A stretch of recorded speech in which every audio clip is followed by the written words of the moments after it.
Every day this week, we're focusing on the wedding economy, the challenges and the opportunities for an industry that is emerging from the pandemic. So today we dive into the numbers, how much the wedding will cost you. According to the Knot.com, the average cost for a wedding reception in the U.S. is about $22,000. Of course, budgets will vary based on location, number of guests, and everything in between.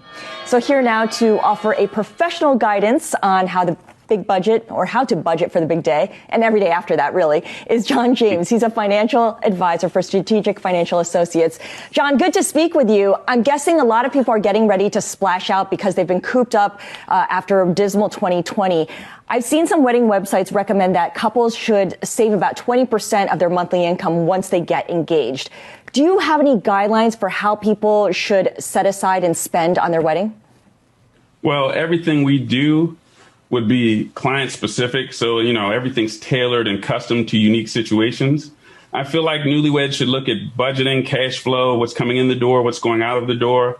And at some point before the marriage, they should be looking at what the finances are to be spent on the wedding, on the party. Of course, I don't want to get in a situation where no one invites me to their wedding because I say because you say don't spend. But at the same time, is there a way to kind of streamline it and say, you should not be spending more than this amount that you make, or you should only be looking at this kind of percentage of your earnings to spend on something like this?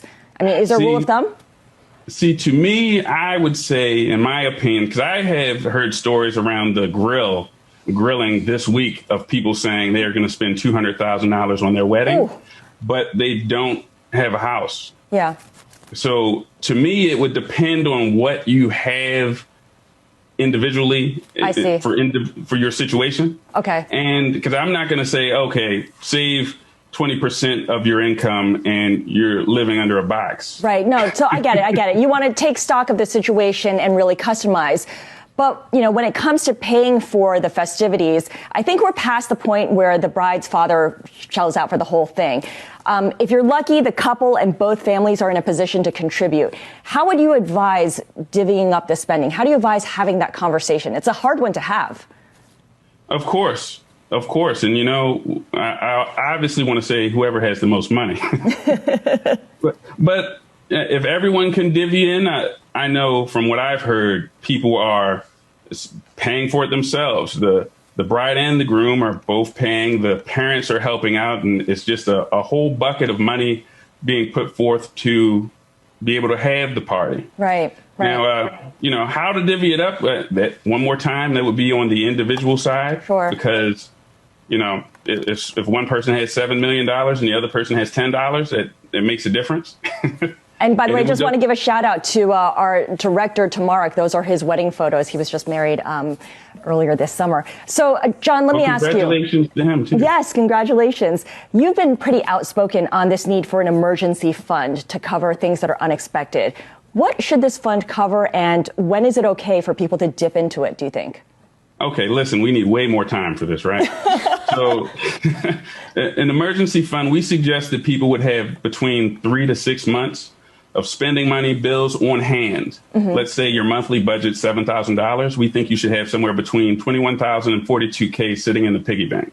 Now, sometimes you can get away with not having it in the bank as long as you have access to it, liquidity. Yeah. But you need some type of emergency fund. And hopefully once you merge your life together, some things can be streamlined, but laying the proper financial foundation becomes key. Okay. Final question to you. What is your thinking on wedding gifts? I mean, as a financial advisor, I can imagine where you're going to go with this. I mean, you can always go the traditional route and register for, pots and pans and luggage. But what about setting up a honeymoon fund or a home purchase fund or an investment fund? How do you bring this up to your guests without feeling or looking tacky? Well, how to bring it up without looking tacky? I'm not sure on that one.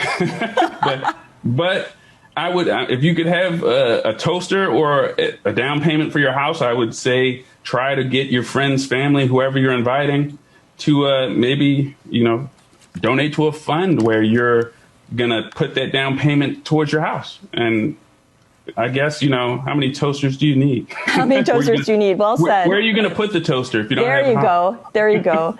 Finally, just before we let you go, if you're over budget, if you've done all the hard work that you recommend, you're over budget and you need to cut back somewhere, what's one expense that you can reduce really quickly? Would it be something like location? I don't know, food and beverage, the guest list, the dress? You really don't want me to get invited to any weddings. I'm coming to you for the hard advice. So we see the billions of dollars that were lost 2020. Right. So I would say cut down on the party. I mean, do you really need the elephant to carry you in? John James, a party pooper, cutting down on the party. Financial advisor, thank you so much for joining us. Maddie, it's tough news. No one wants to hear it, but perhaps it's things that people need to hear sometimes. Yeah, you'd rather spend money on a house than on a wedding party, I guess.